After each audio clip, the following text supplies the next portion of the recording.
Hola colegas, maestras y maestros. Yo soy el doctor Rodrigo Castillo Aguilar y soy el director general de formación continua a docentes y directivos. El día de hoy vamos a revisar y compartir algunas reflexiones en torno a la autoridad. Así que comencemos con la presentación. Regularmente oímos hablar de autoridad y nosotros y nosotras de una u otra manera somos una autoridad. El lugar que ocupamos hoy, el lugar que ustedes están ocupando dentro de la estructura de cada una de las instituciones educativas y de las secretarías de sus estados, implica que tengan una relación con sus colegas y compañeros desde una figura de autoridad. Pero ¿qué es la autoridad? Vamos a ver al respecto de eso. ¿A qué les remite esta imagen? Dice el profesor o profesora, para que el proceso de selección sea justo, realizarán todas y todos la misma tarea, subir al árbol. Pero no todos los personajes que están ahí ni tienen las mismas habilidades, ni tienen las mismas capacidades, ni tienen los mismos contextos. Sin embargo, el sistema educativo históricamente les ha pedido que hagan lo mismo. Al respecto, vamos a escuchar y a mirar una interesante reflexión de una metáfora, como si le hiciéramos un juicio a la educación tradicional. Vamos a verlo, por favor.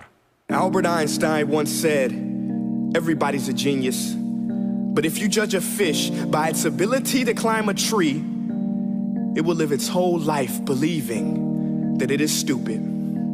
Ladies and gentlemen of the jury, today on trial we have modern-day schooling. Glad you could come.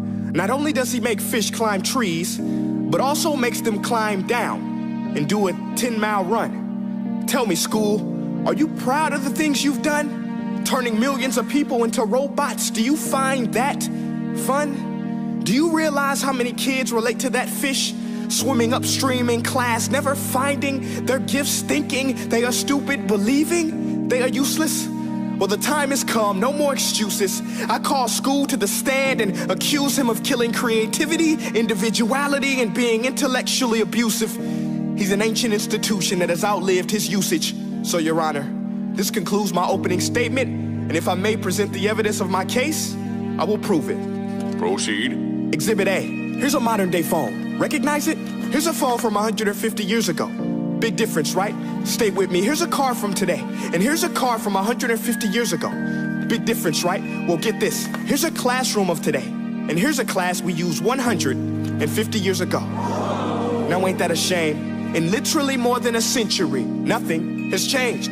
Yet you claim to prepare students for the future? But with evidence like that, I must ask, do you prepare students for the future or the past? I did a background check on you and let the record show that you were made to train people to work in factories, which explains why you put students in straight rows, nice and neat, tell them sit still, raise your hand if you want to speak, give them a short break to eat, and for 8 hours a day, tell them what to think. Oh, and make them compete to get an A letter which determines product quality, hence grade A of meat. I get it. Back then, times were different. We all have a past. I myself am no Gandhi. But today, we don't need to make robot zombies. The world has progressed. And now we need people who think creatively, innovatively, critically, independently, with the ability to connect. See, every scientist will tell you that no two brains are the same. And every parent with 2 or more children will confirm that claim.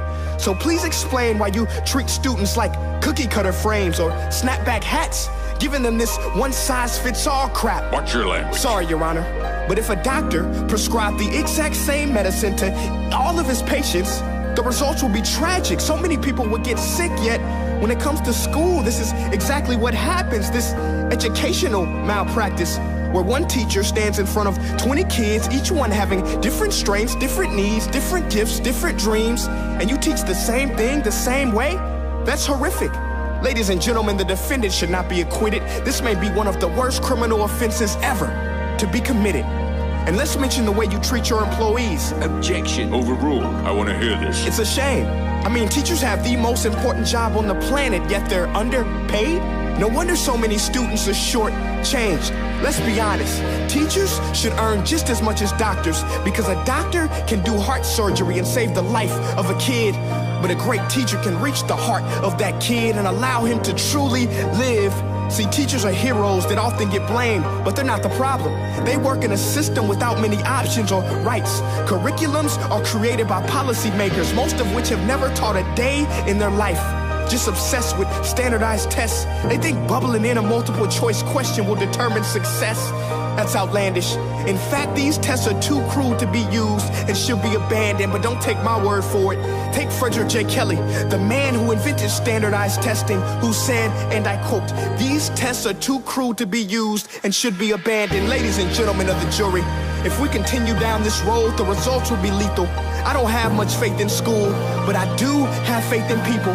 And if we can customize healthcare, cars, and Facebook pages, then it is our duty to do the same for education, to upgrade it, change it, do away with school spirit, because that's useless. Unless we're working to bring the spirit out of each and every student, that should be our task. No more Common Core. Instead, let's reach the core of every heart in every class. Sure, math is important, but no more than art or dance. Let's give every gift an equal chance. I know this sounds like a dream, but countries like Finland are doing impressive things. They have shorter school days. Teachers make a decent wage. Homework is non-existent, and they focus on collaboration instead of competition. But here's the kicker, boys and girls. Their educational system outperforms every other country in the world. Other places like Singapore are succeeding rapidly. Schools like Montessori, programs like Khan Academy, there is no single solution. But let's get moving, because while students may be 20% of our population, they are 100% of our future. So let's attend to their dreams, and there's no telling what we can achieve. This is a world in which I believe. A world where fish are no longer forced to climb trees. I'll rest my case.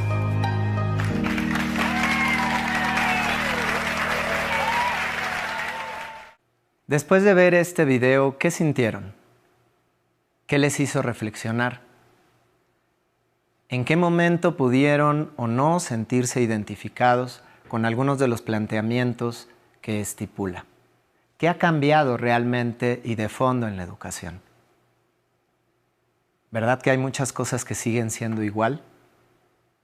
Por eso, desde no solo la Dirección General de Formación Continua, sino en realidad la presente administración está repensando la educación desde otros lugares.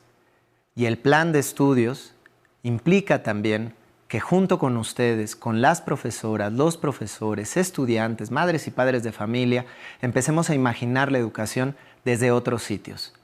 Y que esto, que ha venido sucediendo durante muchos años, empiece a cambiar. Y para eso necesitamos de su labor, y para eso necesitamos de su compromiso y de su compañía. Porque ustedes, junto con nosotras y nosotros, somos también una autoridad que juega un papel medular para que estos cambios sucedan. Pero entonces, ¿qué es la autoridad? Vamos a ver. Este ejercicio lo hacíamos con varios maestros, lo hemos hecho con profesores, con profesoras, con algunas autoridades estatales. Y yo les preguntaría, para ustedes, ¿qué es la autoridad? Regularmente hemos aprendido, por ejemplo, que la autoridad es la facultad de dirigir, de gobernar o de guiar. Pero, ¿cómo se concreta esa autoridad en el ámbito laboral? ¿Cómo se concreta en el ámbito de la escuela o incluso en la casa? ¿Cómo se concreta también esa autoridad en nuestras relaciones cotidianas y hasta en nuestras relaciones sociales? ¿Qué implica ser autoridad? A ustedes, ¿qué les ha implicado y qué les significa ser una autoridad? Porque ser una autoridad también significa y también tiene que ver con una responsabilidad. Y por último, ¿cuáles de las acciones de la autoridad o de las actitudes que hemos normalizado e internalizado como que son parte misma del ser autoridad, en realidad esconden formas de relación violentas que irrumpen la autonomía, que irrumpen la libertad o la creatividad de las otras y los otros? Y entonces vamos a ver la siguiente imagen. ¿A qué le remite? Ella es una profesora, pero puede ser cualquiera de nosotras o nosotros también en la relación que establecemos con las maestras, los maestros, o bien ellas y ellos con sus estudiantes. Y hemos aprendido también que enseñar y que aprender implica normalizar, homogeneizar pensamientos, estructuras.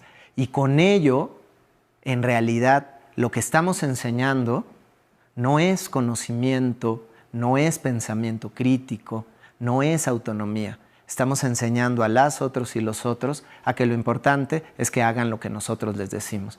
Y este es un tipo de autoridad. ¿Y qué tipo de autoridad es esta? Pues vamos a ver. Eso es una autoridad a la que regularmente llamamos o a la que hemos normalizado como una autoridad autoritaria. Y la pregunta aquí sería, para ustedes, ¿qué tipo de autoridad quieren ser? ¿Y qué buscan? ¿Y qué quisieran que se les mirara o cómo quisieran que los miraran sus colegas y sus compañeros? Esta pregunta se la hicimos a los subsecretarios, subsecretarias de educación del país y estas fueron las principales respuestas que nos dieron. Ustedes ya las fueron encontrando y mirando.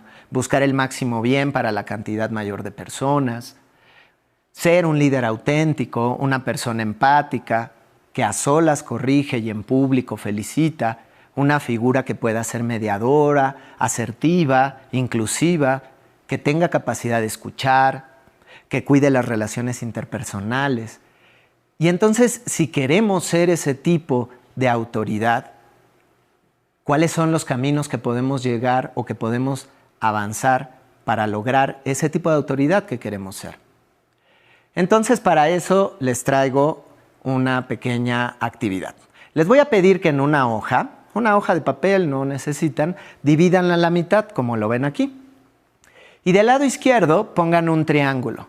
Y en ese triángulo, como si fuera una gráfica, por favor contesten cuáles son las actividades que ustedes cotidianamente o cuáles son las prioridades que ustedes cotidianamente les gustaría llevar a cabo como autoridad. Es decir, para lograr ese tipo de autoridad que quieren ser, ¿cuáles son sus prioridades? ¿O qué tipo de actividades para ustedes son prioritarias en el ejercicio de su labor como docente? Dividan el triángulo poniendo hasta arriba aquellos elementos que son prioritarios para ustedes. ¿Qué cosas son para ustedes prioritarias en el ejercicio de su autoridad? En su lugar o en su papel como jefe de enseñanza, como supervisor o supervisora, como jefe o jefa de sector. ¿Cuáles son sus prioridades? ¿En qué momento, cuando ustedes avanzaron hacia ese lugar, que tomaron la decisión de tomar esa responsabilidad, cuáles son y cuáles establecieron como sus prioridades en ese proceso? Una vez que hayan terminado y que hayan puesto hasta arriba aquellas que son las más importantes y hacia abajo del triángulo aquellas que ustedes consideran son prioridades, pero no las más importantes, entonces dense un momento solo para mirarlo. Mírenlo e intenten reconocer qué tanto a lo mejor la primera intención que tuvieron se pudo haber cambiado o modificado. Posteriormente, hagan un círculo al lado contrario de su hoja o a la mitad de la otra hoja. Y en este círculo, como si fuera una gráfica de pastel, que muchos de ustedes seguro que la conocen, por favor establezcan cuáles son las distintas actividades que realizan cotidianamente en su labor constante. Y les quedará al final un pastel, digamos, como dividido con distintas rebanadas de distintos grosores, donde las rebanadas más grandes son aquellas actividades a las que les dedican más tiempo. Piensen en un día cotidiano en su horario laboral. Si ustedes trabajan de 8 de la mañana a 7, 6 de la tarde, bueno, ¿qué hacen regularmente y cotidianamente en esas 8 o 9 horas en el día de trabajo? Una vez que hayan terminado con las actividades que cotidianamente realizan, les pido que también las observen y que después las contrasten entre sí. ¿Qué tanta congruencia tienen las actividades reales que yo llevo a cabo cotidianamente con lo que construí como mis expectativas? ¿Qué descubren de ese contraste? Y una vez que hayan reflexionado sobre ese proceso, si quieren, Compártanos, por favor, algunas de sus conclusiones o reflexiones en torno a este pequeño ejercicio a nuestro correo electrónico. Vamos a continuar. Entonces, ¿qué es lo que sucede? Muchas veces hemos aprendido a ser una autoridad desde esta mirada que dirige, que determina, y a ese tipo de autoridad es la autoridad a la que conocemos como autoritaria. Pero ¿dónde y cómo aprendimos a ser una autoridad autoritaria? Pues lo aprendimos recibiendo órdenes todo el tiempo. Eso también implicó que hemos aprendido a negar nuestros deseos y emociones. Es decir, en la lógica, sobre todo de la educación institucional, pareciera que el cuerpo y la emoción no juega en el proceso de enseñanza-aprendizaje. ¿Por qué? Pues porque todo está en la razón bajo esa lógica. Y porque además, aunado a una mirada también patriarcal del mundo, pareciera que tener una emoción nos debilita, máxime si somos hombres. Porque entonces pareciera que perdimos un poco de esa masculinidad porque nos permitimos sentir. Y eso es una perspectiva de la autoridad y que hemos aprendido incluso de forma inconsciente y que nos ha llevado a tener la noción de que educar es lo mismo que disciplinar. Y si se dan cuenta, esta perspectiva ha venido permeando la educación durante mucho tiempo y ha significado, de una o de otra manera, que nos preocupemos más por la obtención de ciertos resultados numéricos, que nos preocupemos más por llenar ciertos documentos, cumplir con estándares administrativos, antes que priorizar los procesos pedagógicos y los procesos educativos de enseñanza y aprendizaje. Hemos dejado nosotras y nosotros también como autoridades de mirar a las y los profesores como seres humanos. Porque lo importante es que cumplan con ciertos estándares, que lleguen a ciertas metas y que los estudiantes cumplan y aprueben y avancen en determinadas pruebas estandarizadas que, como la primera imagen que veíamos, no reconocen sus particularidades, sus contextos, sus procesos. Y sin darnos cuenta, estamos cometiendo una violencia ontológica. Estamos anulando y matando la diversidad del otro. Y entonces, ¿a qué nos remite esta imagen? Este es uno de los espacios donde hemos aprendido a ejercer este tipo de autoridad autoritaria. Una lógica donde la autoridad principal, en el caso de la familia, el padre, el varón cis, es el que tiene la autoridad para ejercer cierta violencia, mandar, indicar, castigar, en este caso a la mujer, y ella a las hijas o hijos, y el niño o la niña termina aprendiendo eso también y reproduciéndolo a la larga. Y bueno, ¿de dónde viene esta forma de relacionarnos con nuestras y nuestros colaboradores, compañeros, estudiantes, con las y con los otros? ¿De dónde viene esa forma de ser autoridad? Pues en realidad viene desde un pensamiento que es muy antiguo de la idea de la superioridad adulta y autoridad. Es decir, ser adulto es ser autoridad y ser autoridad te da un poder también. Hemos aprendido culturalmente incluso en la lógica binaria de que el hombre adulto es la etapa meta y por ende es también la autoridad. La práctica de mandar sobre las y los otros subalternos o subalternas podemos decir que es casi tan vieja como el patriarcado mismo. Se subyace o se sustenta en una idea precisamente que emana de la perspectiva civilizadora del judeocristianismo, que construye la idea de que hay una perspectiva, una persona, un ser que es el principal, que es la autoridad, que juzga, que puede castigar, que puede determinar, y esa lógica de pensamiento se reproduce en nuestras distintas formas de relación y hemos aprendido e internalizado la idea de que precisamente ser autoridad nos da la capacidad de decidir sobre las y los otros. ¿Y eso qué implica? Implica también, por ende, que el cuerpo, la emoción, no es importante, porque lo que es importante siempre es la razón, y de ahí nuestra preocupación constante y la preocupación constante de la autoridad por tener la razón, aunque no la tenga. Porque la emoción es símbolo de debilidad en esta misma perspectiva dual. Y entonces, ¿eso qué implica? Pues ya vimos que de una o de otra manera, eso ha hecho que tengamos tan internalizadas las nociones de la autoridad.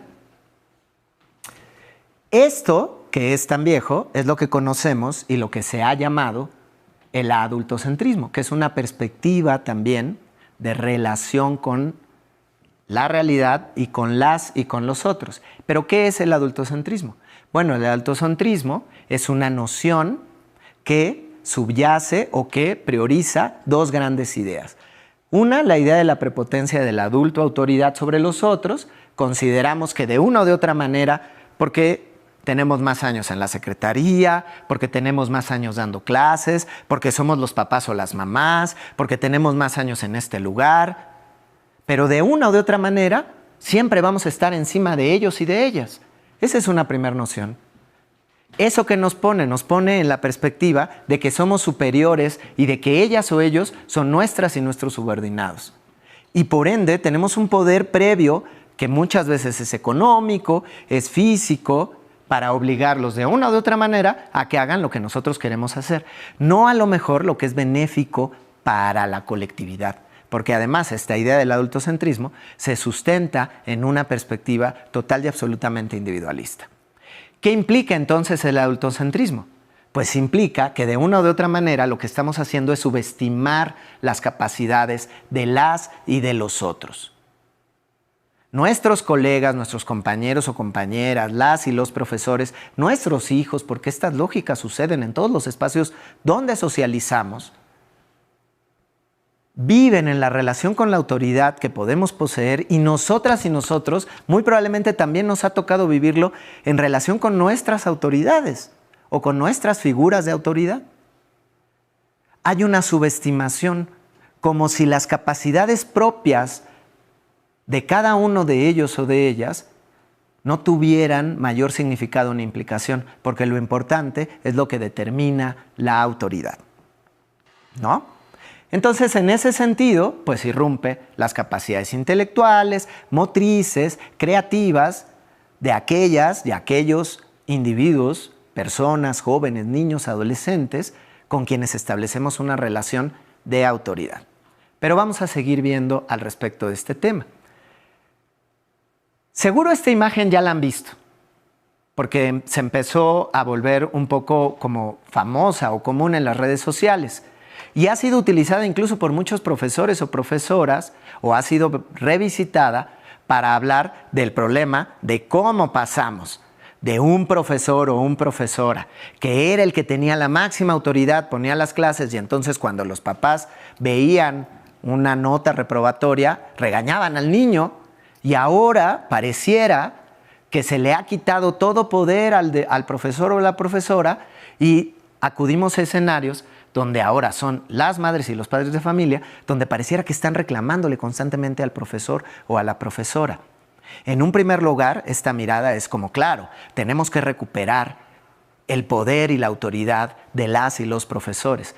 Y nosotras decimos, tenemos que recuperar la dignidad y la dignificación de la figura de las y los profesores como profesionales de la educación, pero tampoco podemos volver a una mirada de la autoridad autoritaria otra vez. Porque esa también es un problema. ¿Por qué no transitamos a pensar que no se trata ni de que los padres regañan a los hijos, o de que los padres o madres regañan a los profesores, o que los padres y madres sean regañados por los profesores? ¿Por qué no avanzamos a desituar la idea de la educación como la idea de disciplina que te da la posibilidad de regañar, de castigar, porque no estás haciendo lo que queremos, y transitamos hacia la mirada de una autoridad que construye colectivamente y comunitariamente, donde todas y todos los actores del proceso educativo nos hacemos responsables también del lugar que estamos ocupando ahí. Pero eso no es tan fácil. Entonces, ¿qué es lo que sucede? Pues lo que sucede es que en realidad venimos de una tradición que nos ha enseñado a ser una autoridad autoritaria, pero esa autoridad autoritaria y esa lógica ha tenido implicaciones y tiene implicaciones en el comportamiento de las y de los otros. Vamos a revisar algunas de las principales consecuencias de la autoridad autoritaria. 1. Muchas veces esta lógica frena el proceso de autonomía y aprendizaje. ¿Por qué? Porque contribuye a generar una relación de codependencia. Nuestros estudiantes, nuestros profesores, nosotras y nosotros mismos muchas veces también aprendemos en realidad a que la preocupación principal tiene que ser cumplir con lo que nos pide nuestra autoridad. Entonces, inhibe la acción, porque aprendemos a tener miedo a tomar una iniciativa. Contribuye a una dinámica de sumisión. ¿Eso qué impacta? Impacta en nuestras capacidades intelectuales, porque si no motivamos la creatividad y si no abrimos la posibilidad a que las personas que de una o de otra manera estamos involucradas en los procesos de enseñanza-aprendizaje, propongamos, generamos, si no abrimos la posibilidad a que las y los profesores también tengan espacio a su creatividad, a que se permitan eventualmente sacar a los chicos y las chicas del aula, o a mover las bancas, a pensar en otra manera de dar las clases. Si no les damos la posibilidad de que imaginen otros escenarios, su creatividad y su imaginación, pues se va a irrumpir de una o de otra manera. La confianza en sí mismas, las posibilidades de participar activamente. Porque entonces, ante la primera iniciativa de creer o de querer generar algo nuevo y el rechazo de sus autoridades inmediatas, pues la o el profesor va a decir, pues ¿para qué lo hago? Si de todos modos no me dan ni me van a dar la posibilidad de imaginar desde otro lugar el cómo estoy enseñando o el cómo y el qué puedo ir enseñando a mis estudiantes. Y en ese sentido,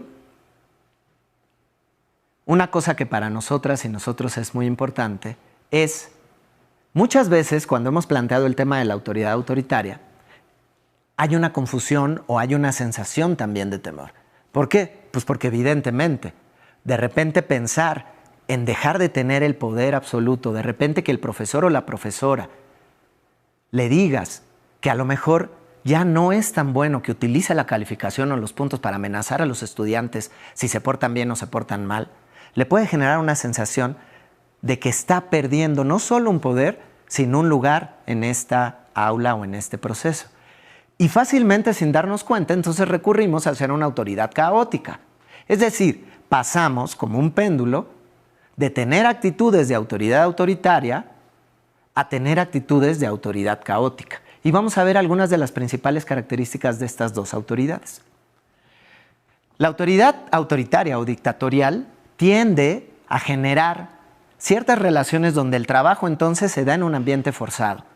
Entonces la profesora o el profesor van pues porque tienen que ir y les van a pagar.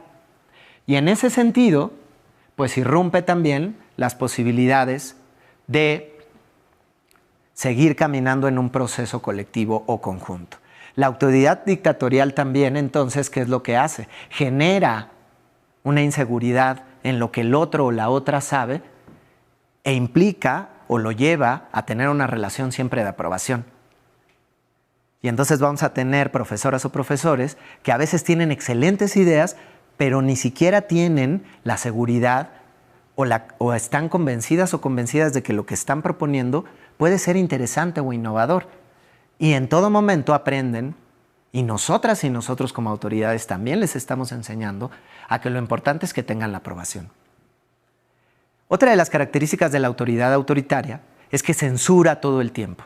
En todo momento está censurando y está ejerciendo una presión sobre las y los otros que no les permite crear, Es decir, el control de los actos van a depender en todo momento de normas y castigos externos. Y aquí quiero ser muy claro, nosotras y nosotros como autoridades dentro de una estructura, por supuesto que nos tenemos que regir por normas, pero hay una diferencia muy importante entre que nosotras y nosotros informemos sobre esas normas, sobre esos límites y tomemos el papel cual si fuéramos quienes creamos esas normas. Y muchas veces también construyamos ciertos límites o normas que ni siquiera son tan necesarios o ni siquiera están explícitos, pero que los ponemos ahí porque son una u otra manera de estar recordándole al otro que somos la autoridad.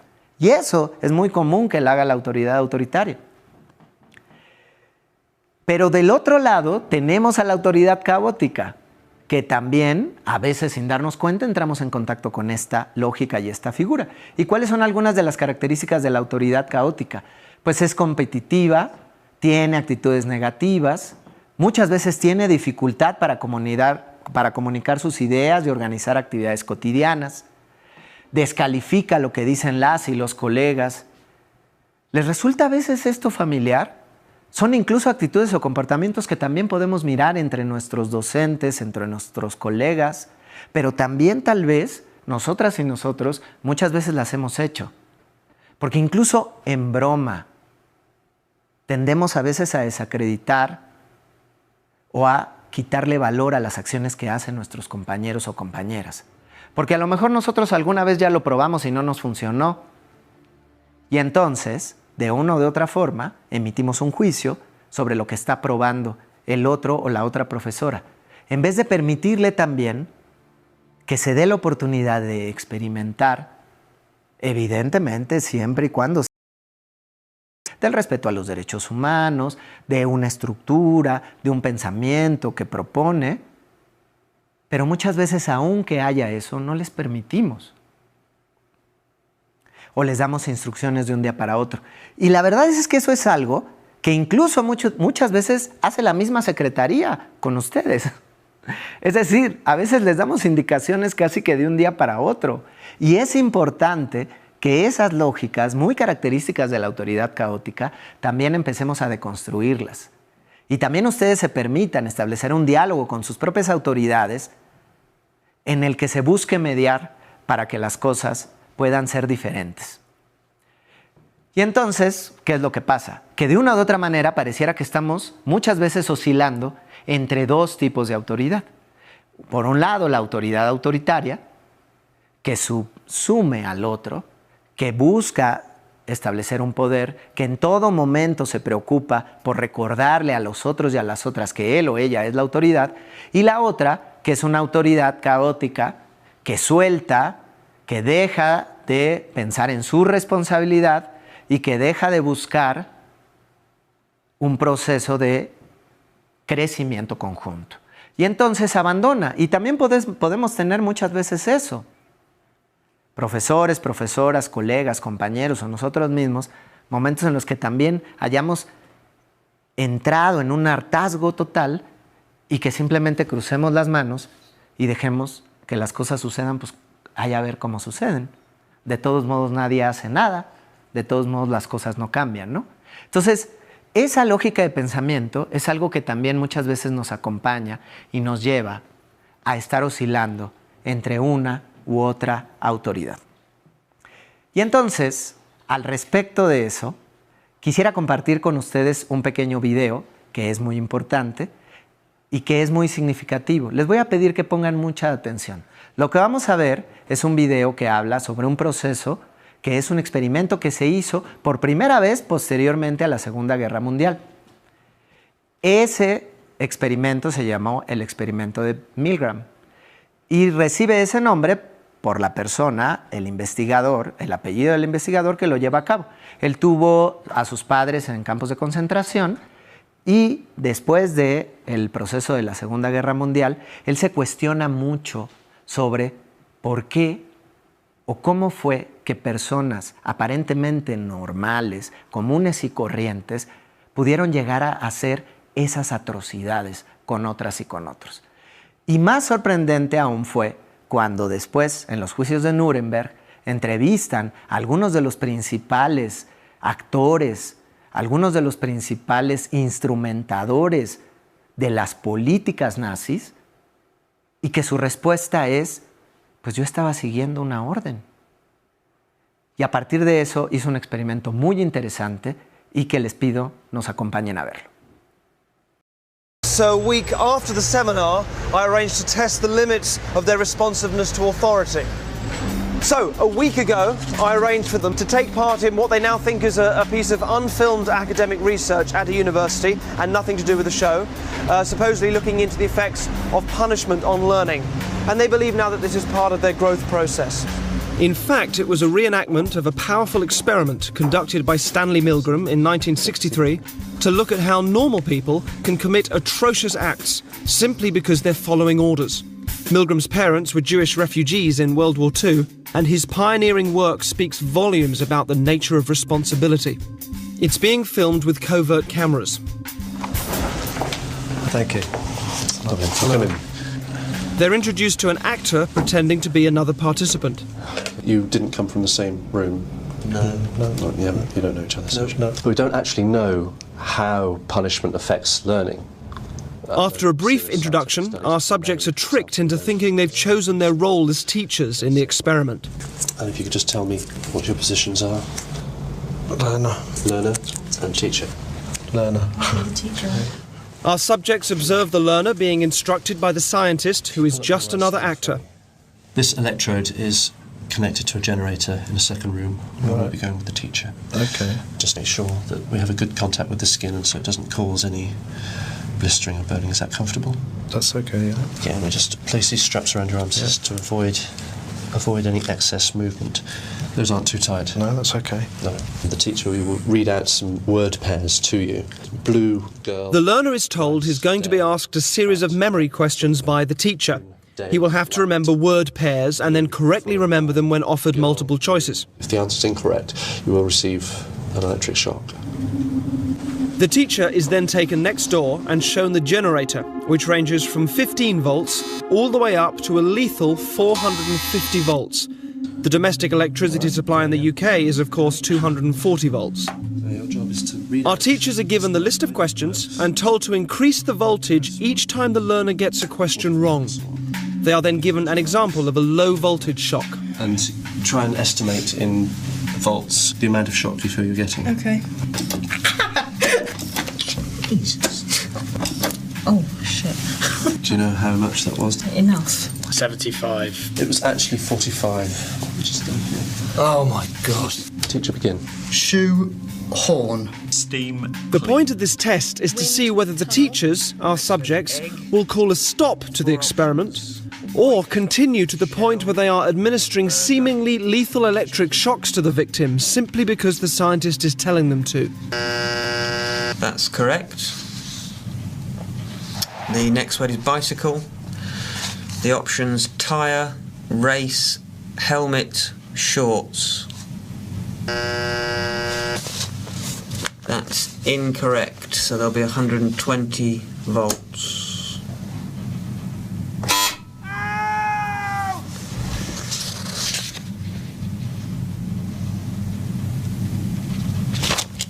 I don't think I want to do this anymore. If you could continue, please, teacher. There is... No, I don't think I'm going to do anymore. The experiment requires you to continue. Yeah, even so, I don't think I'm going to do anymore. Correct. Captain. According to plan, our accomplice provided many wrong answers. Each protest was coordinated to a particular shock voltage on the generator, and his responses were played via a CD. That's wrong, 150 volts. The correct answer is Captain Shoe. Cup. That's wrong. 225 volts. Take it off! I've had enough of this!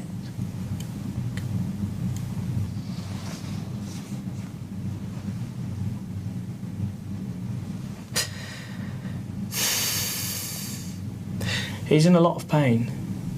Continue, please. But he's not comfortable. We must continue to the end of the experiment. Whether the learner likes it or not, he has to go on until he's learnt the words correctly. Okay.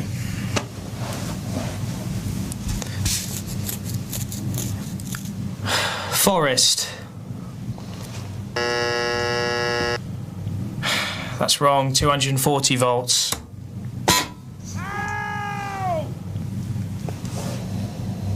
Are you sure this is not causing any lasting damage? He sounds like he's in a lot of pain. Well, the shocks might be painful, they're not harmful. What does that mean, though? They're not harmful. Sorry, I'm not getting you. When you say that they might be painful but not harmful, They cause no long-term damage. okay, so what does that mean? That it doesn't leave any scars? It causes no damage. That seems very cold and calculated to me. This doesn't seem like a very. Anyway, golden.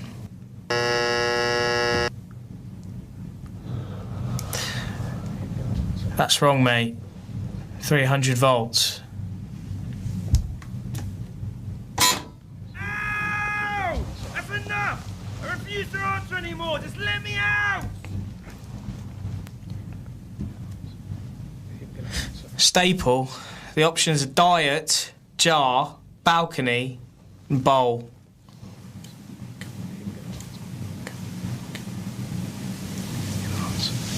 Him gonna answer.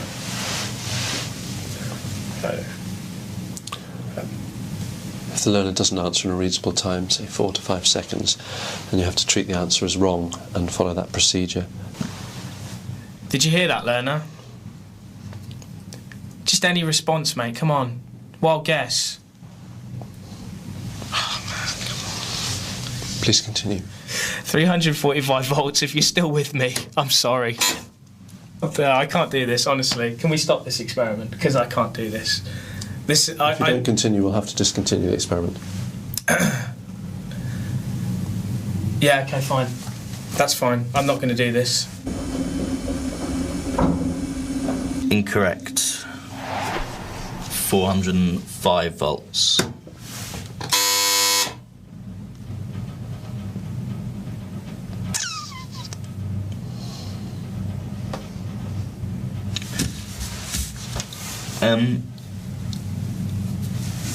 Sorry, I don't know. Does someone want to check on him or something? It's just he's not making any noise now, and he was before. And well, I'm quite happy to go on, but I'm just a bit worried about. If you would continue. Yeah, I'm just a bit worried because he was like he was like complaining before about the. But no harm will come to him. But he's not making any noise now. It's essential that we continue with the experiment.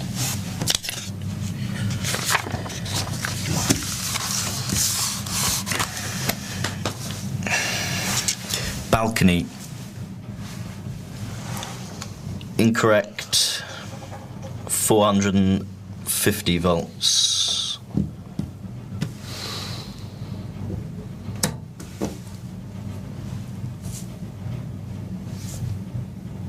You promise he's not. It won't. Please continue with the procedure.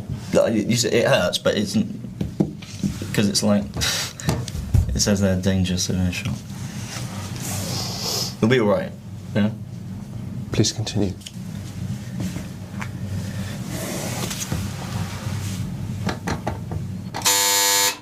Okay, I think we'll discontinue the experiment there. All of the subjects were told the true nature of the experiment was to see how they would respond to authority, and that it would eventually form part of this show.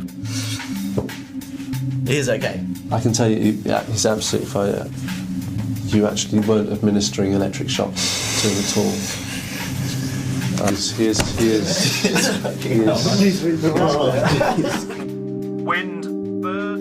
In the original Milgram experiment, psychologists were asked to predict how many people would continue to the point that they were administering the highest shock on the board. Their prediction was 0.1%. They were wrong.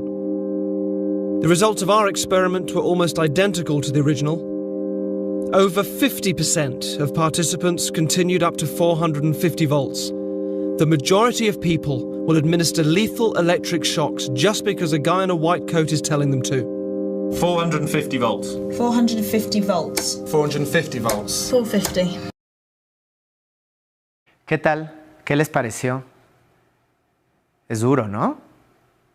A mí me gustaría preguntarles nuevamente qué sintieron después de ver este pequeño video.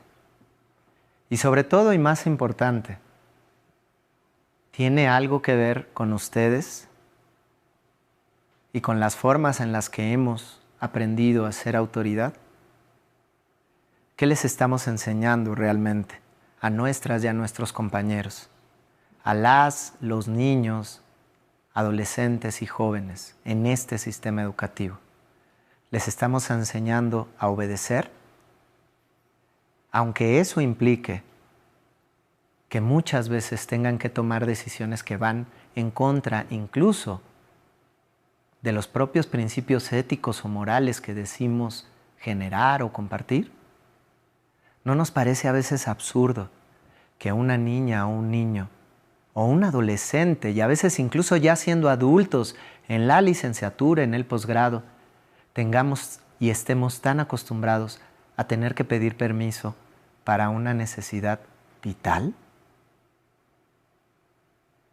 Como si le diéramos el poder a las y los profesores, a las autoridades, a los jefes de enseñanza, a los asesores y asesoras técnico-pedagógicas, a las y los supervisores, a la secretaría, sobre los procesos vitales de un ser humano, cual si tuviéramos que pedir permiso para respirar.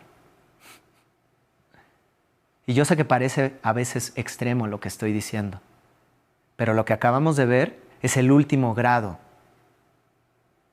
exponencial del tipo de autoridad que muchas veces hemos aprendido a hacer. Y entonces, ¿cuáles son los métodos más comunes que sin darnos cuenta utilizamos y que de una u otra manera contribuyen a resignificar la idea de la autoridad autoritaria? Regularmente, como autoridad hemos aprendido que para lograr que las y los otros hagan lo que tienen que hacer, utilizamos ciertas actitudes o formas. Por ejemplo, estamos muy acostumbrados a culpar o a acusar. Y de una o de otra manera, decimos o hacemos comentarios del tipo de ¿por qué siempre tienes que hacer lo mismo? Usamos también calificativos. Ay, maestro, qué descuidado fue. O con los niños o las niñas, ¡ay, qué tonto eres! Hacemos también amenazas sin darnos cuenta. Atrévete y verás cómo te va. Híjole, maestra, híjole, maestro, yo creo que si usted sigue haciendo eso, a ver si después no tiene problemas con el sindicato, a ver si después no tiene problemas con la secretaría. Y de una u otra manera generamos una amenaza. Aprendemos también a todo momento dar orden, dar órdenes, indicaciones tajantes. Hazlo ahora mismo, es que lo necesito para ahorita. O bien recurrimos a discursos y sermones, donde sobreexplicamos las cosas, muy característico de la lógica de la autoridad autoritaria y patriarcal. Comparamos, muchas veces sin darnos cuenta comparamos una escuela con otra, el profesor de una clase con otra, o los profesores y profesoras hacen lo mismo con las y los estudiantes. Por último, establecemos dinámicas a través del sarcasmo.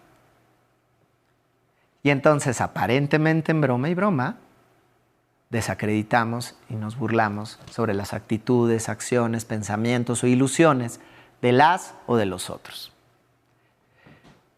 Y esto es muy común que lo hagamos como autoridad. Y entonces, ante este proceso y ante esta dinámica que hemos encarnado e internalizado, ¿qué podemos hacer?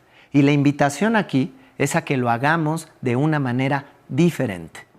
Y entonces, en ese sentido, nosotras y nosotros decimos, el autoritarismo no es destino en la educación. Y proponemos lo siguiente. Ante las órdenes, ¿qué podemos hacer en vez de dar órdenes? Porque al final tenemos una responsabilidad. Pues demos información. Hay una diferencia entre que yo te informe, profesor o profesora, que tú tienes un tiempo determinado, porque además eso ni siquiera depende de mí, Ni siquiera depende de ustedes. Hay varias determinaciones que están en el calendario, que están en ciertas estructuras y que no dependen de las personas que formamos parte de esta estructura. Pero de lo que sí depende, lo que nosotras y nosotros sí podemos hacer es cambiar la manera de relacionarnos. Y en vez de hacerlo como una orden, simplemente compartimos una información. Porque cuando tú compartes la información, lo que estás dando y lo que estás abriendo es la posibilidad de que el otro compañero, tome una decisión a partir de la información que le diste.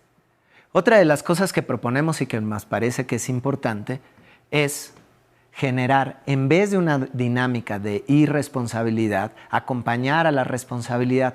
Porque paradójicamente la autoridad autoritaria, justo como genera una dinámica de sumisión a la autoridad, en realidad de fondo lo que pasa es que nadie se hace cargo de las actitudes o de las acciones que lleva a cabo.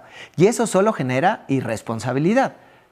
Porque como aprendo única y exclusivamente a hacer lo que mi autoridad me dice que haga, cuando las cosas no salen, pues al final también un poco la culpa no es mía, porque yo solo seguí indicaciones. Como aquellos que se encargaron de seguir las indicaciones de los generales nazis para encerrar a los miles de niños, niñas, jóvenes, afro, judíos, latinos, a quienes mataron e incineraron. Pero ellas y ellos pues no se hacen cargo porque seguían indicaciones. Entonces la responsabilidad se difumina, la autonomía desaparece. Ante la disciplina que tenemos, pues tenemos la autogestión. Y en vez de dependencia, construir autonomía. En vez del castigo, que es el que viene de la mano de la amenaza, pues simplemente informamos sobre la consecuencia que puede tener la acción o incluso permitimos que la consecuencia suceda. Porque solo viviendo también las consecuencias de los actos es que las personas nos podemos hacer cargo y nos podemos hacer responsables de quienes somos o dejamos de hacer. No sé si les suena muy común que, por ejemplo, en las relaciones heterosexuales, los varones, de una o de otra manera, siempre tienden a estar buscando a su esposa para ver qué les dice, a pedirle permiso. Igual de todos modos se puede ir o no de borracho o borracha con su amante o con sus amigos, pero siempre hay esta aparente dinámica con su mujer, cual si fuera su mamá. Y eso es porque lo hemos aprendido y lo reproducimos sin darnos cuenta.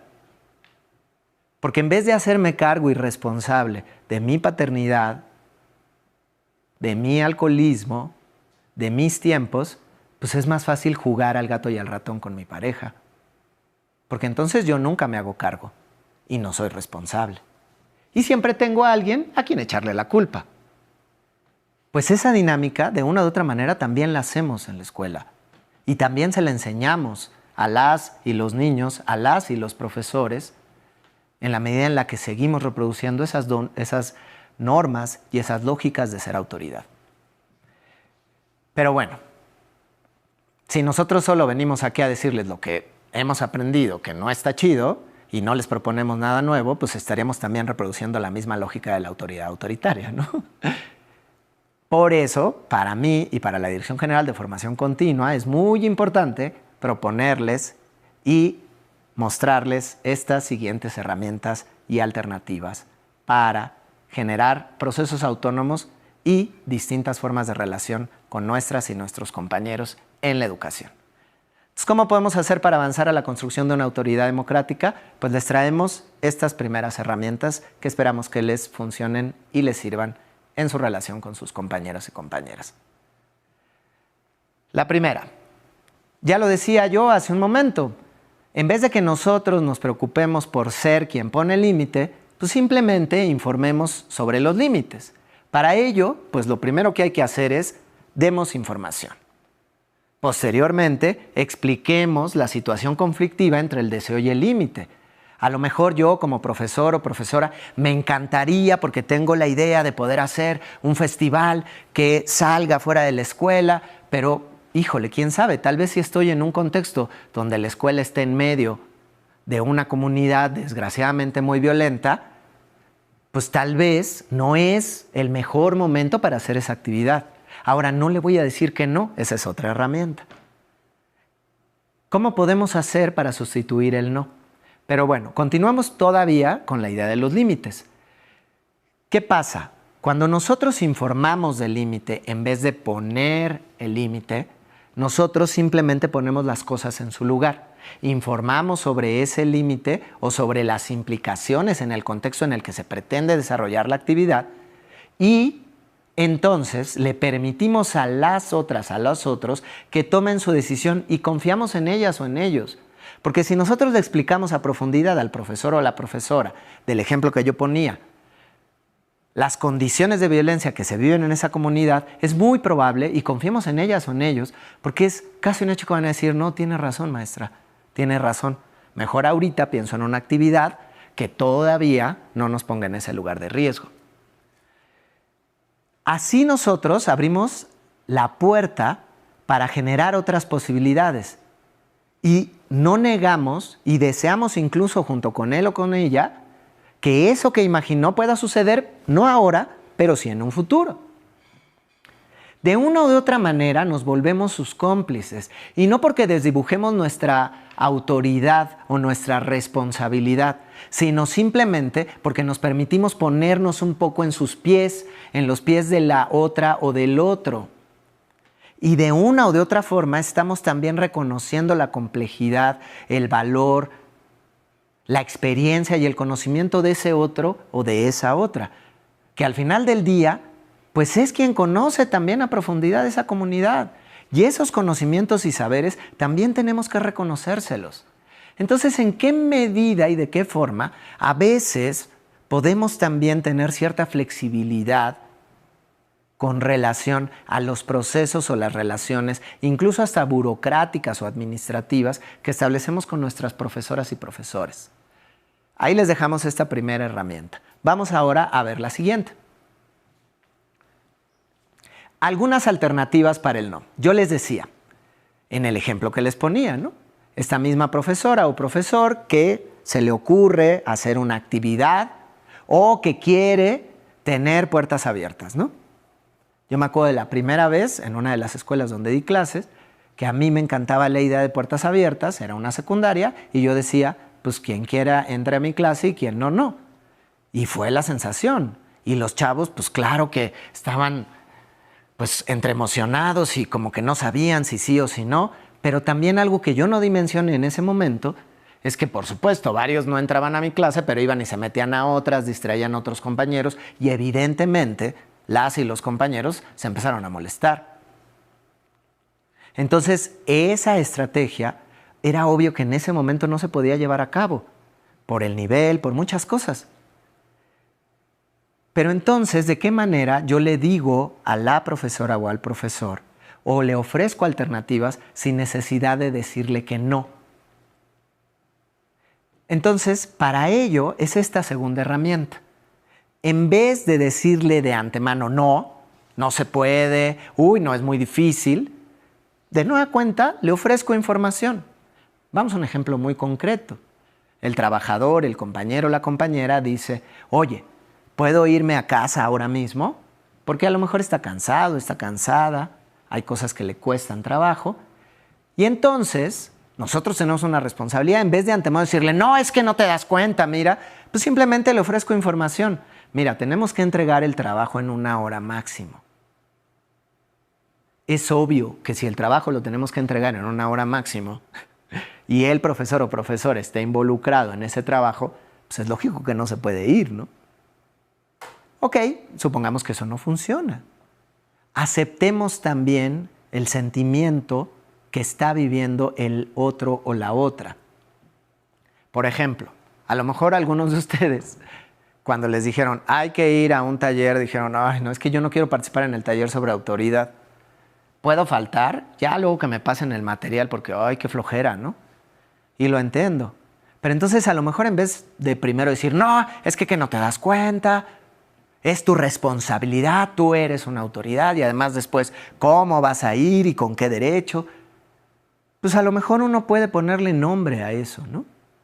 Observo que tú tienes muchas otras cosas que hacer Y tal vez si fuera por ti, pues no irías a los procesos de capacitación. Sé que molesta a veces tener que estar en lugares donde no queremos.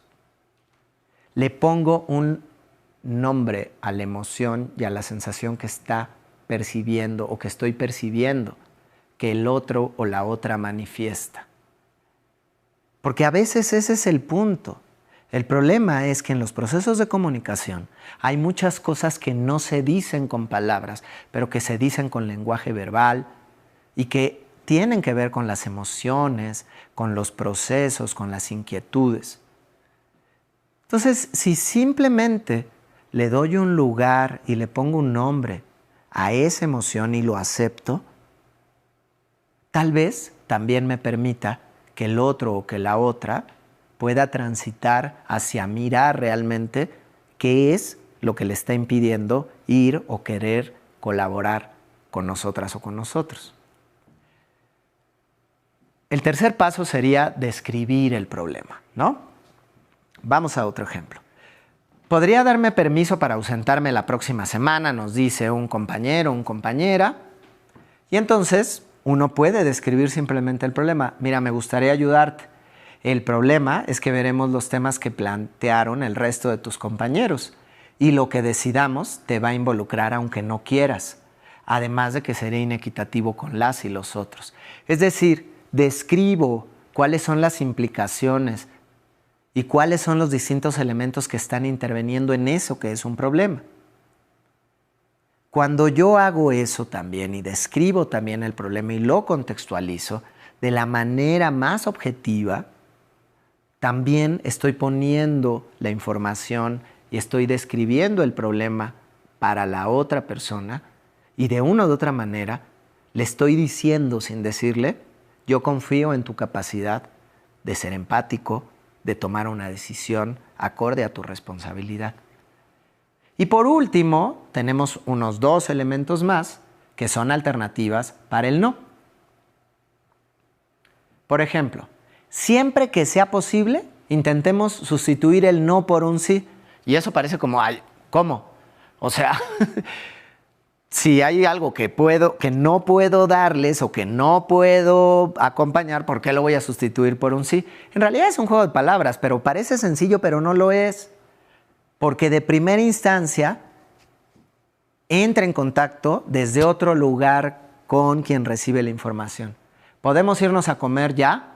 Sí, por supuesto. Iremos en cuanto terminemos este tema que urge. A veces es así de simple. Yo doy reconocimiento a la necesidad que es ir a comer, en este caso muy concreto. Pero no le digo que no. Sin embargo, tengo claro que en este momento exacto no podemos irnos. Cambio el no por un sí, de una o de otra forma. Y por último, también los invitamos a que se concedan un tiempo para pensar. Hay veces que hay solicitudes de nuestros compañeros o compañeras, hay inquietudes, necesidades o propuestas que en realidad tal vez sí podrían llevarse a cabo. Y que lo único que falta es que los pensemos entre todas o todos o que los reconfiguremos desde otro lugar. Entonces, ahora sí que darnos unos momentos para pensar lo que el otro nos está proponiendo, eso no quiere decir que lo vamos a aceptar, a lo mejor no se puede, pero quién sabe, y si lo pensamos un instante, tal vez encontramos una solución que termine beneficiándonos a todas y a todos. Vamos con la siguiente herramienta que les proponemos para esto.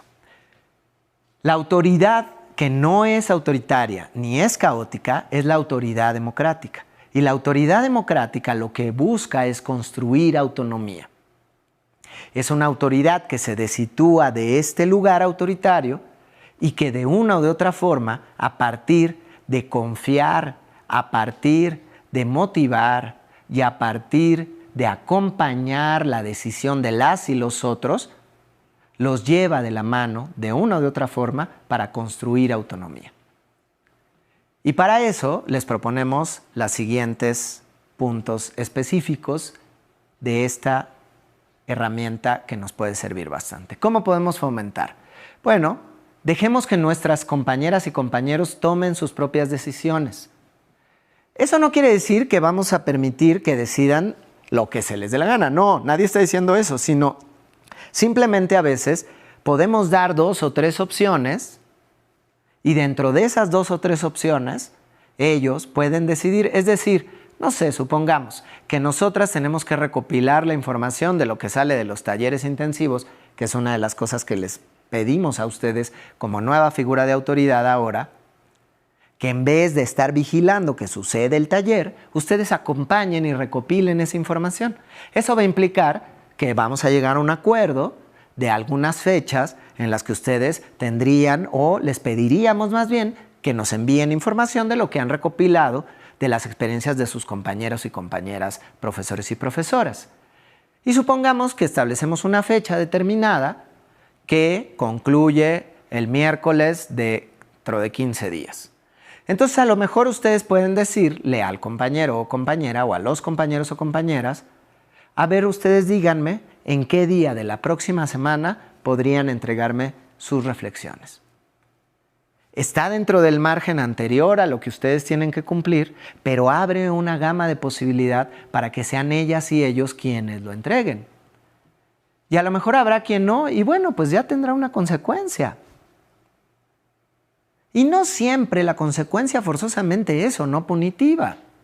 Pues simplemente, en este caso y ejemplo que yo pongo, pues a lo mejor si no nos llegan las reflexiones de ciertas escuelas o las recomendaciones, pues no serán incluidas en los procesos ni en las reflexiones posteriores, ¿no? Pero entonces podemos ofrecer alternativas y permitir que las y los otros también tomen sus decisiones.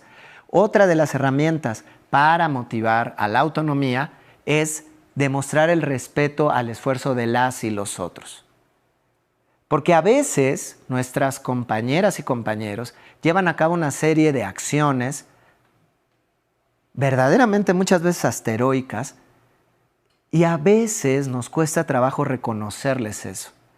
Nosotras hemos visto que eso sucede incluso desde la Secretaría, y no podemos negar que en las últimas administraciones ha habido un proceso sistemático de desacreditación del trabajo de las distintas figuras educativas, ¿no? Ha venido una sistemática embestida para desacreditar a la educación pública de este país. Y muchos de los esfuerzos que llevan a cabo y que han llevado a cabo históricamente nuestros compañeros y compañeras profesoras y profesores se han desacreditado. Entonces, una manera también de fomentar la autonomía es empezar a dar reconocimiento a eso que hacen. Y a lo mejor no es súper innovador, y a lo mejor es algo que ya se había hecho.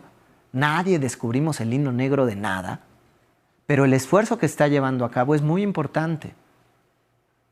El que nuestro profesor o nuestra profesora se desplace para ir hasta su escuela, se dé el tiempo de revisar los trabajos de los chicos y las chicas, muchas veces hasta de escucharles, de convertirse en un acompañante, hay que reconocerles también ese esfuerzo. Y nosotras y ustedes también como autoridades tienen un papel muy importante en el reconocimiento de esos esfuerzos que llevan a cabo las y los profesores de este país cotidianamente.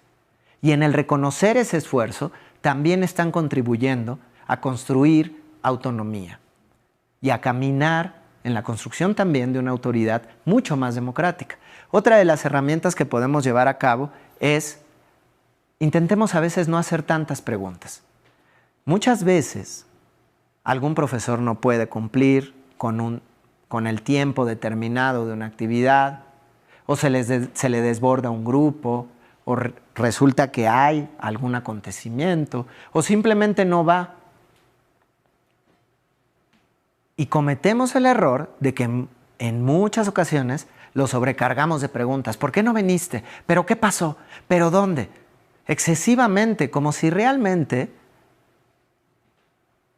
tuviéramos una preocupación legítima. Y yo les invitaría a preguntarse, ¿cuántas veces ese exceso de preguntas realmente responde a una preocupación legítima por el otro o la otra como persona? ¿Y qué tanto es una preocupación de seguir validando nuestra autoridad? Entonces a veces puede servir un poco más solo decir, nos da gusto que estés de regreso en la escuela. De todos modos, el que haya faltado sin pedir un permiso, pues tendrá que seguir su proceso administrativo y tendrá que cumplir con la responsabilidad que le implica y ya buscará las formas o no.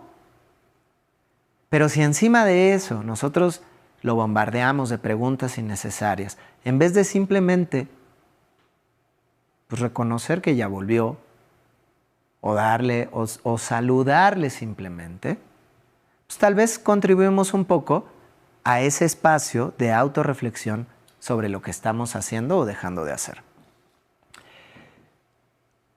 No nos apresuremos a dar respuestas también. Eso a veces es algo que, híjole, nos cuesta mucho trabajo y que hacemos sin darnos cuenta. Y ante la pregunta del profesor o profesora o ante la propuesta del profesor o profesora, tendemos automáticamente a quererle dar una respuesta.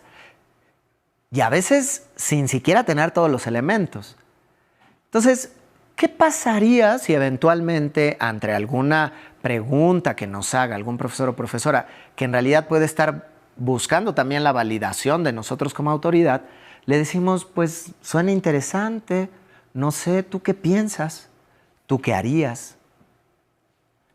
Con esa simple pregunta, obviamente que se sucede de un comentario del tipo de, oye, me parece muy interesante lo que planteas, o suena que es complejo, o me da la impresión de que sí lo estuviste cabildeando mucho o pensando mucho, ¿cómo consideras que podría ser de otra forma, por ejemplo? Y entonces ahí reconozco no solo el esfuerzo o el camino que llevó previo a eso que me está planteando, sino también lo llevo a pensar y a cuestionar otras distintas alternativas de eso que está planteando. Otra de las cosas que es muy importante y que esa para nosotros es medular, por favor animemos a nuestros compañeros y compañeras a que puedan hacer y emplear recursos fuera de sus lugares de trabajo. Sobre todo ahora más que nunca, uno de los planteamientos y uno de los elementos medulares del nuevo plan de estudios implica precisamente reconocer el papel de la comunidad en los procesos de enseñanza-aprendizaje. El profesor, la profesora, en efecto es el especialista y es el profesional educativo, pero también se puede ver enriquecido su reflexión, su propuesta, de la mirada de otros actores de la comunidad o de otros compañeros o colegas fuera de su escuela. El permitirle, pero no solo el permitirle, sino el motivarle a que genere reflexión, intercambio de opinión, de miradas con otras y otros colegas, con especialistas, con profesores de otros niveles educativos, con madres y padres de familia, con autoridades comunitarias o con distintos personajes también de la comunidad o simplemente con sus propios compañeros, abre la puerta a también decirle de una u de otra manera al profesor, confiamos en tu capacidad de interlocución con otras y otros actores, enriquecen tu pensamiento y fortalecen tus propuestas. Entonces, invitémosles. Esa es una herramienta muy importante para motivar a la autonomía. Invitemos a nuestros profesores y profesoras, animémoslos a utilizar otros recursos fuera del aula, fuera del ambiente, del trabajo o de la escuela. Los museos, las redes sociales, distintos espacios, herramientas y alternativas. Y por último, no les quitemos la esperanza, por favor. Me ha pasado compartir con varios colegas, compañeros y compañeras en la remembranza de sus historias como docentes. Incluso yo los llevaría a que ustedes también reflexionen sobre eso. Profesores o profesoras que salieron de las escuelas normales o que llegaron por primera vez entusiasmadas, entusiasmados en hacer muchas cosas, en cambiar muchas cosas. Algunos o algunas de ellas tuvieron la suerte de tener colegas, compañeros o autoridades que los motivaron, pero también, desgraciadamente, algunos o algunas se toparon con autoridades autoritarias que les irrumpieron, que no les permitieron cambiar, que no les permitieron pensar desde otros lugares y que en el fondo quebrantaron su esperanza. Entonces, por favor, acompañemos a las y a las profesoras y profesores, a las y los maestros, a recuperar la esperanza. ¿La esperanza de qué? De que podemos hacer las cosas diferentes, de que este país puede cambiar, de que la educación sigue siendo un elemento medular en la reconstrucción del tejido social. Hoy en este país, desgraciadamente, estamos en un contexto no solo nacional, histórico, sino mundial, donde pareciera que la violencia es algo cotidiano, normal, común. La violencia en casa, la violencia en la escuela, la violencia en el trabajo, la violencia en la sociedad. Y han convertido y han venido convirtiendo o han querido convertir a la educación en una herramienta más para formar trabajadores y trabajadoras especializados para que entren al sistema de producción sin que cuestionen, sin que analicen, sin que imaginen otro mundo. Y las cosas no van a cambiar si ustedes, como autoridades, como especialistas también y profesionales de la educación, no nos acompañan a repartir y a compartir la esperanza entre las y los compañeros profesores y profesoras. Porque ustedes, ellas y ellos, son semilleros. La pregunta es, ¿qué queremos cosechar? ¿Queremos cosechar esperanza, solidaridad, comunidad, respeto a los derechos humanos, a la diversidad? ¿O queremos seguir cosechando violencia, egoísmo, competitividad? Sabemos que ustedes, al igual que nosotros, quieren que esto cambie y quieren hacer de la educación, porque lo hacen y sabemos que lo hacen cotidianamente, de la herramienta principal para la reconstrucción del tejido social. Por favor, no olviden el papel que tienen y no olviden que pueden, junto con nosotras y nosotros, ser otro tipo de autoridad. Muchas gracias, compañeras y compañeros.